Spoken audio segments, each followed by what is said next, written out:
2005 അവസ്ഥ തന്നെയാണ് ഗസയിൽ ഇസ്രായേലിനെ കാത്തിരിക്കുന്നത് എന്ന തരത്തിലാണ് അവിടെ നിന്ന് വരുന്ന ചില സൂചനകളും റിപ്പോർട്ടുകളും സൂചിപ്പിക്കുന്നത്.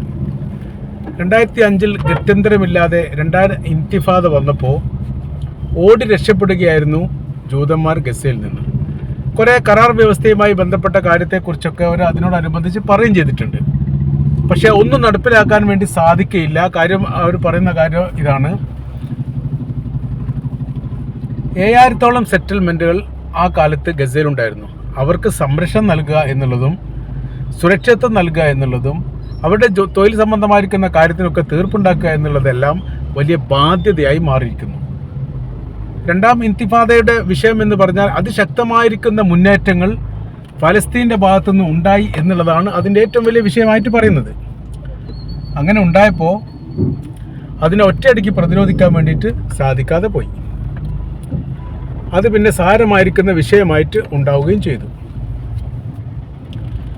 ചില നിലപാടുകൾ അതിനോടനുബന്ധിച്ച് പുറത്തു വന്നു.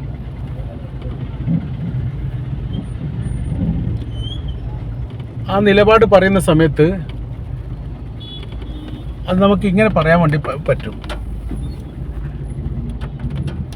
ഗാസയിൽ പ്രതിരോധമില്ലാത്ത ഒരു സാഹചര്യങ്ങൾ സൃഷ്ടിക്കുന്ന സമയത്ത് മാത്രമേ അവിടെ ഇസ്രായേലി വിശ്വാസികൾക്ക് അല്ലെ ജൂത വിശ്വാസികൾക്ക് നിലനിൽക്കാൻ വേണ്ടി സാധിക്കുകയുള്ളൂ. അപ്പോൾ ഇന്തിഫാദ എന്ന് പറഞ്ഞാൽ അതിശക്തമായിരിക്കുന്ന ആക്രമണം നിരന്തരം ഇസ്രായേലിന് നേരെ അവർ നടത്തി. അതിനെ പ്രതിരോധിക്കുക, അതോടൊപ്പം തന്നെ ഗസക്കകത്തുള്ള ഇസ്രായേലികൾക്ക് സംരക്ഷണം നൽകുക, ഇത് രണ്ടും ഒരേ സമയത്ത് അപ്രാപ്യമാണ്. അങ്ങനെ ഒരു ബദൽ സംവിധാനം, അതോടൊപ്പം തന്നെ യൂറോപ്യൻ രാജ്യങ്ങളിൽ നിന്ന് ശക്തമായിരിക്കുന്ന എതിർപ്പുകളുണ്ടായി. ആ ദേശത്തിൽ നിന്ന് നിങ്ങൾ കുടിയിറങ്ങി പോകണം, അവരുടെ ഭൂപ്രദേശം അവർക്ക് സ്വതന്ത്രമായിരിക്കുന്ന അവസ്ഥയിലേക്ക് അല്ലെങ്കിൽ സാഹചര്യത്തിന് വിട്ടുകൊടുക്കണം, ഇടപെടുന്നതിൽ നിന്ന് മാറി നിൽക്കണം. ഇങ്ങനെ കർക്കശമായിരിക്കുന്ന ചില നിർദ്ദേശങ്ങളെല്ലാം യൂറോപ്യൻ രാജ്യങ്ങൾ നൽകി. സഹകരിക്കുകയില്ല എന്നുള്ളതാണ് പറഞ്ഞത്. അപ്പോൾ ഇപ്പോഴത്തെ അവസ്ഥ രണ്ടും തമ്മിൽ കമ്പയർ ചെയ്ത് കഴിഞ്ഞിട്ടാണ് നോക്കുന്നത്. കാര്യം അന്നും ഇന്നും ഉള്ളത് ശക്തമായിരിക്കുന്ന പ്രതിരോധ സംവിധാനം ഇപ്പോഴും ഗസക്കകത്ത് ഇസ്രായേലിനെതിരെ ഉണ്ടാവുന്നുണ്ട് എന്നുള്ള കാര്യം കൃത്യമാണ്. കാര്യം എന്ന് പറഞ്ഞാൽ അവരിപ്പോൾ 1.5 വർഷത്തിലധികമായി ഗസയിൽ സൈനികരും സംവിധാനങ്ങളുമായി എത്തിയിട്ട്. അപ്പോൾ അവിടെ ഹമാസിനെ കീഴടക്കാനോ അല്ലെങ്കിൽ പലസ്തീനെ ഗസയെ പൂർണ്ണമായിട്ട് പിടിച്ചെടുക്കാനോ ശത്രുപക്ഷവുമായി ബന്ധപ്പെട്ട് എന്തെങ്കിലും പ്രവൃത്തികൾ കാര്യമായിട്ട് ചെയ്യാനോ ലക്ഷ്യപ്രാപ്തി കൈവരിക്കാനോ ഒന്നും ഇസ്രായേലിന് സാധിച്ചിട്ടില്ല. അവരാകെ ചെയ്യുന്ന കാര്യം എന്ന് പറഞ്ഞാൽ നിരപരാധികളെ വെടിവെച്ച് കൊല്ലുന്നു എന്നുള്ളത് മാത്രമല്ല, ബോംബെറിഞ്ഞ് കൊല്ലുന്നു എന്നുള്ളൊരു പ്രവൃത്തി മാത്രമാണ് യഥാർത്ഥത്തിൽ അവരവിടെ നടത്തുന്നത്. ഇതുമായി ബന്ധപ്പെട്ട വിഷയമാണ്. ഇപ്പോഴത്തെ നിലവിൽ 2005 പുറകോട്ട് പോകുന്ന സമയത്തും സമാന സാഹചര്യങ്ങളാണ് അവിടെ ഉണ്ടായത്. അവിടെ ഉണ്ടായിരിക്കുന്ന സാഹചര്യം എന്ന് പറയുന്നത് പ്രതിരോധം ശക്തമായിരുന്നു. അതുകൊണ്ട് തന്നെ ഇസ്രായേലിന് പിടിച്ചു നിൽക്കാൻ വേണ്ടി സാധിച്ചില്ല. അതാണ് പ്രധാനമായിരിക്കുന്ന അവിടുത്തെ വിഷയമായിട്ട് നിലനിന്നത്. ഇപ്പോഴും അങ്ങനെയാണ്. 2005 അതേ സാഹചര്യങ്ങൾ ഇപ്പോഴും നിലനിൽക്കുന്നു. ഏറ്റവും ഒടുവിൽ 2005 ലാസ്റ്റ് ഘട്ടത്തിലൊക്കെ ഈ വിഷയവുമായിട്ട് ബന്ധപ്പെട്ട പ്രശ്നങ്ങൾ നിലനിന്ന ആ സമയത്തൊക്കെ യൂറോപ്യന്മാർ പറഞ്ഞു, ഇനി നിങ്ങളുമായിട്ട് സഹകരിക്കില്ല, സാമ്പത്തിക ഇടപാടില്ല, നയതന്ത്ര ബന്ധമൊക്കെ ഞങ്ങൾക്ക് പുനഃപരിശോധിക്കേണ്ടി വരും. അങ്ങനെ കർക്കശമായിരിക്കുന്ന നിലപാട് യൂറോപ്യൻ രാജ്യം എടുത്ത സമയത്ത് ഇവർക്ക് പിടിച്ചു നിൽക്കാൻ പറ്റാതായി.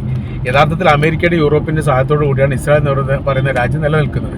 അവർ രണ്ടു കൂട്ടരും കാലു മാറിയപ്പോൾ ഇവർക്ക് നിലനിൽപ്പിൻ്റെ പ്രയാസം വന്നപ്പോൾ കൂട്ടത്തോടു കൂടി അവർ ഗസയിൽ നിന്ന് വിട്ടുപോകാൻ വേണ്ടി തീരുമാനിച്ചു. ഗസയിൽ അവർ എങ്ങനെ വന്നു എന്നുള്ളതും വളരെ പ്രസക്തമായിരിക്കുന്ന ഒരു ചോദ്യമാണ്. ഗസയിൽ അവർ എത്തിയ 1967 അറബ് ഇസ്രായേൽ യുദ്ധത്തോടനുബന്ധിച്ച് ജൂത സെറ്റിൽമെൻറ്റ് ഉണ്ടാക്കാൻ വേണ്ടി തീരുമാനിച്ചു.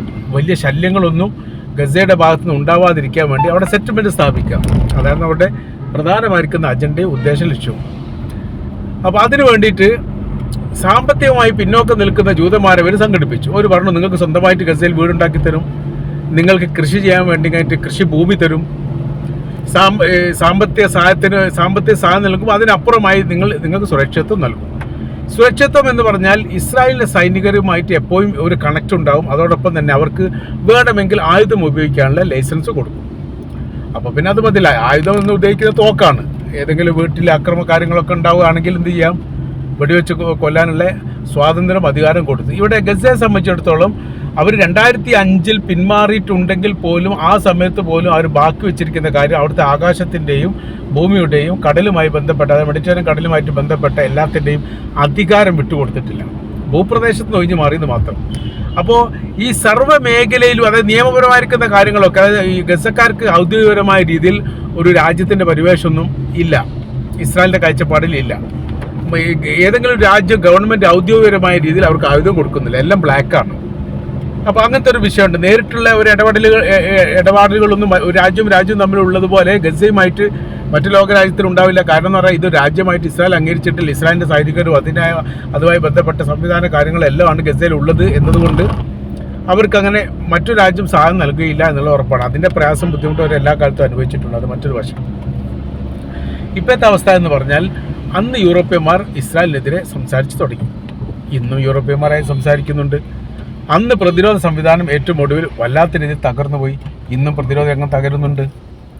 അന്ന് പിടിച്ചു നിൽക്കാൻ പറ്റാത്ത സാഹചര്യങ്ങൾ ഇസ്രായേലിനുണ്ടായി. ഇന്നും അതാണ് അവസ്ഥ. അപ്പോൾ എല്ലാ മേഖല നോക്കുന്ന സമയത്തും യഥാർത്ഥത്തിൽ അവരെ സംബന്ധിച്ചിടത്തോളം, ഇസ്രായേലിനെ സംബന്ധിച്ചിടത്തോളം സർവ്വ മേഖലയിലും അവർക്ക് പരാജയമാണ്. ആ പരാജയമാണ് ഇപ്പോൾ അവർ അനുഭവിച്ചുകൊണ്ടിരിക്കുന്നത്. അങ്ങനത്തെ ഒരു വലിയ പ്രശ്നങ്ങൾ ഇപ്പോൾ ഇവിടെ നിലനിൽക്കുകയാണ്. അപ്പോൾ അതുകൊണ്ട് എന്ത് ചെയ്യാൻ വേണ്ടി കഴിഞ്ഞാൽ പറ്റില്ല, അവർക്കങ്ങനെ മുന്നേറാൻ വേണ്ടിയിട്ട് സാധിക്കില്ല. ഇപ്പോൾ പറയുന്ന കാര്യം 2005 എന്താണ് അവസ്ഥ, ആ സാഹചര്യങ്ങൾ ഇപ്പോൾ ഇവിടെ നിലനിൽക്കുന്നു. അതുകൊണ്ട് ഇസ്രായേൽ ഒരിക്കലും അതിജീവിക്കാൻ സാധിക്കുകയോ വിജയിക്കാൻ സാധിക്കുകയോ ചെയ്യില്ല. ഗസയിൽ നിന്ന് ഇട്ടെറിഞ്ഞ് പോകേണ്ട ഒരു സാഹചര്യം അവർക്കുണ്ടാകും എന്ന് ചുരുക്കം.